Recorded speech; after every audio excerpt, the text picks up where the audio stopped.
নমস্কার, মহাযোগী জ্যোতিষ চ্যানেলে আপনাদের সকলকে স্বাগত জানাই। আমি শ্রী আশিস মুখার্জি। আপনারা দেখছেন, লাইক শেয়ার সাবস্ক্রাইব করছেন, আপনাদের অসংখ্য ধন্যবাদ। যারা এখনও করেননি তাদের কাছে অনুরোধ, সাবস্ক্রাইব করুন যাতে পরবর্তী সমস্ত ভিডিওর নোটিফিকেশান আপনারা আগেই পেয়ে যান। সেপ্টেম্বর মাস মেষ রাশি 2025 কেমন যাবে তার আগে একটা কথা বলবো। আপনারা পড়াশোনা করুন, কর্ম করুন, ব্যবসা করুন, কষ্ট করুন, যাই করুন, কিছু একটা করে আপনারা কিন্তু আগামী 5 বছরের মধ্যে একটা জায়গায় পৌঁছবার চেষ্টা করুন। না হলে এমন একটা সময় আসছে, আপনাদেরই জানাশোনা আত্মীয় স্বজন বন্ধু বান্ধব কেউ কিন্তু আপনাদের হালচাল জিজ্ঞেস করবে না। সবাই কিন্তু জিজ্ঞেস করবে আপনার কত রোজগার, আপনার স্ট্যাটাস সিম্বল কি, আপনার অকাত কি। এই জায়গাটা কিন্তু আসছে। সুতরাং একটা সময় আসছে যেটা আপনাদের কাজে লাগিয়ে এগিয়ে যেতে হবে। মেষ রাশির এখন দেখা যাচ্ছে যে মেষ রাশির তৃতীয় বৃহস্পতি, চতুর্থে শুক্র, পঞ্চমে রবি বুধ কেতু, ষষ্ঠে মঙ্গল, একাদশে রাহু এবং দ্বাদশে শনিদেব 7.5 চলছে প্রথম ফেজ। রাশিপতি মঙ্গল 14ই সেপ্টেম্বর মঙ্গল তুলায় যাবে, এখন কন্যায় আছেন। তো এই যে তুলায় যাবেন, কন্যায় আছেন, এখানে কি করবে? ষষ্ঠ স্থানে যেহেতু আছে, লগ্নপতি ষষ্ঠ বা রাশিপতি ষষ্ঠে থাকার জন্য আপনাদের ইমিউনিটি পাওয়ার কম হবে। কাফ অ্যান্ড কোল্ড এই জায়গাটা আপনারা কিন্তু খুব সাবধান, ঠান্ডা লেগে যাবে, মাথা ব্যথা করবে। এবং দেখতে পাবেন যে যখনই 14ই সেপ্টেম্বরের পর যখনই মঙ্গল তুলা রাশিতে যাবে, তখন কিন্তু সপ্তম দৃষ্টি দিয়ে রাশিকে দেখবে, অনেকটাই ইমিউনিটি পাওয়ার ভালো হবে, বেশি হবে, এবং আপনারা অনেকটা সুস্থর দিকে যেতে শুরু করবেন। বিদ্যাক্ষেত্রে যদি দেখা যায়, পঞ্চমপতি রবি, তাহলে পঞ্চমে কিন্তু রবি বুধ কেতু আছে। তাহলে এই জায়গা থেকে কিন্তু একটু প্রবলেম হবে। কিন্তু যেহেতু দেখা যাচ্ছে যে বুধ এখানে সেপ্টেম্বরের 16 সেপ্টেম্বর থেকে কিন্তু আপনাদের বিদ্যাক্ষেত্রে অনেকটাই ভালো হবে, কারণ 15 সেপ্টেম্বর বুধ কন্যায় চলে যাবে। যেহেতু কন্যায় যাবে, এবং এটা কি হবে না, আপনাদের রাশিপতি রাশিতে যাবে এবং উন্নত হবে, উচ্চ হবে।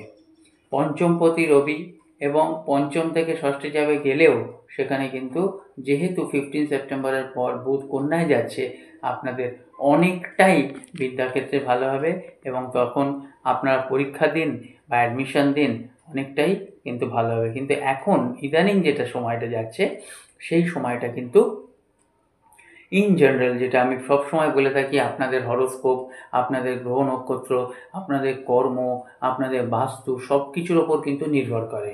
কিন্তু এটা কি ইন জেনারেল যেটা দেখা যাচ্ছে যে 15 সেপ্টেম্বরের পর থেকে মেষ রাশির বিদ্যার ক্ষেত্রে খুব ভালো উন্নতি হবে। রবি কিন্তু 17 সেপ্টেম্বর চলে যাবেন যথারীতি ষষ্ঠে। এবার যথারীতি ষষ্ঠে গেলে কি হবে, রবি বুধ যাই হোক একটা বুধাদিত্য যোগ ওখানে সৃষ্টি হচ্ছে। ষষ্ঠে গেলেও আপনাদের যদি ধরুন মেষ রাশিতে রবি বুধ বুধাদিত্য যোগ আছে এবং সেটা ষষ্ঠ স্থানে মানে অবস্থান করলেও একটা যোগের কিছু না কিছু পার্সেন্টেজ ভালো কিন্তু হবেই। এবার এর মধ্যে দেখা যাবে কি, এটা কিন্তু অনেকেরই যদি জন্মকালীন বুধ ভালো নক্ষত্রে না থাকে, তাহলে কিন্তু উল্টো হতে পারে। এই জন্যেই বলা হয় আপনাদের হরোস্কোপটা একবার দেখিয়ে নেওয়া, কারণ কিছু টেকনিক্যালি ব্যাপার আছে যেটা স্পেসিফিকেশন আপনারা যদি পেয়ে যান বা স্পষ্টভাবে যদি আপনারা জেনে যান, তাহলে কিন্তু অনেকটাই আপনারা সেখান থেকে বেরিয়ে আসতে পারবেন।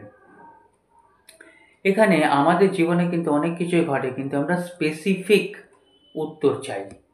সেই জায়গা থেকে আপনারাও কিন্তু দেখতে পারেন যে প্রেম ভালোবাসার জায়গাটা, মেষ রাশির প্রেম ভালোবাসার জায়গাটা কি হবে না, ফিফথ হাউসে কি আছে, রবি বুধ কেতু আছে।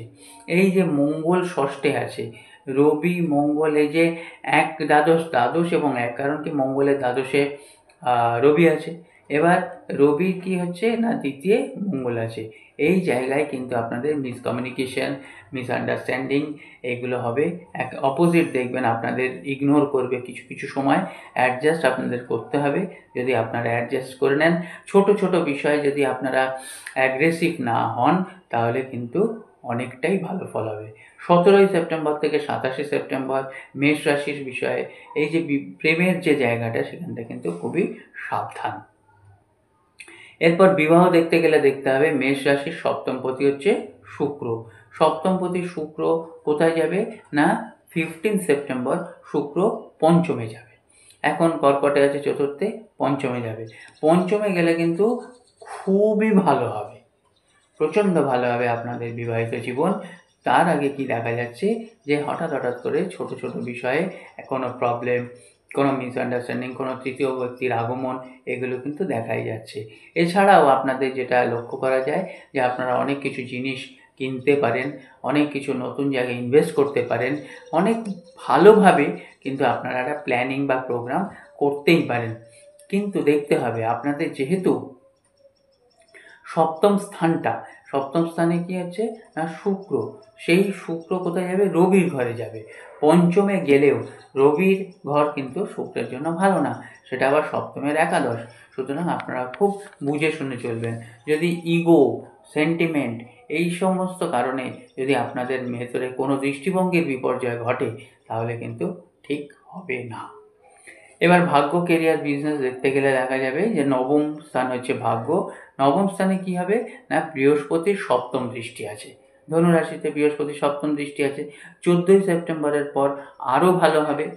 এই জায়গা থেকে আপনারা লক্ষ্য করতে পারেন যে ভাগ্যস্থানে কিন্তু অনেকটাই আপনাদের উন্নতি আসবে। যেহেতু স্টক মার্কেটিং, তারপরে আপনারা যে সমস্ত জায়গায় ইনভেস্ট করবেন ভাবছেন, অনায়াসে করতে পারেন, কিন্তু সে জায়গায় একটু দেখে করবেন।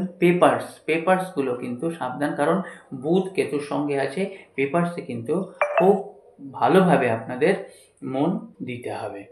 এবার হচ্ছে কি না আপনাদের কেরিয়ার দেখতে গেলে বা বিজনেস দেখতে গেলে যেটা দেখা যাচ্ছে, 7.5 প্রথম ফেজ শুরু হয়েছে।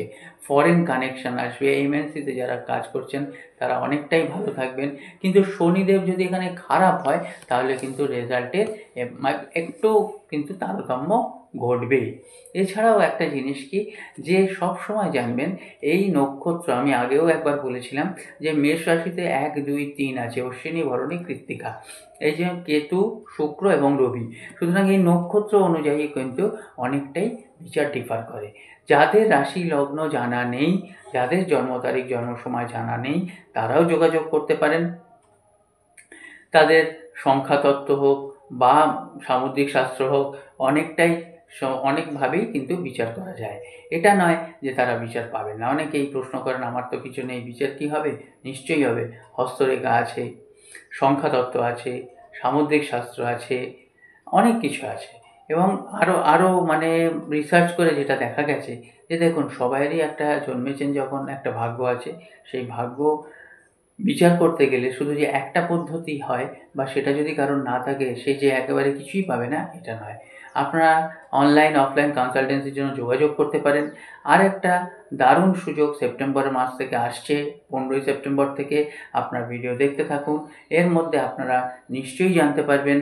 আপনাদের সেই সুযোগটা আমার মনে হয় আপনারা আরও বেশি উপকৃত হবেন। যারা আসতে পারছেন না, যারা চাইছেন অথচ কন্ট্যাক্ট করতে পারছেন না বা কিছু অসুবিধে, তারা ঘরে বসেই যাতে আরও বেশি করে উপকার পান, এর জন্যই আমার এই ভিডিও। আপনারা লাইক, শেয়ার, সাবস্ক্রাইব করছেন। আপনাদের যদি কোনো সেরকম কমেন্ট থাকে, অনেক দিনই আমি বলেছি, যদি কোনো টপিক সম্পর্কে আপনারা জানতে চান বা আপনারা ক্ল্যারিটি চান, সেই জায়গা থেকে আপনারা নিজের মনে করে, নিজের মতো করে এই প্রোগ্রামটাকে, এই ভিডিওটাকে সাজিয়ে নিন এবং আপনারা অনায়াসে জানাতে পারেন। আজকের এখানেই শেষ করছি। আপনারা সবাই ভালো থাকবেন। জয় শ্রীরামকৃষ্ণ, জয় মা শারদা। ভগবানের আশীর্বাদী হাত আপনাদের মাথায় থাকুক। ভালো থাকবেন। নমস্কার, ধন্যবাদ।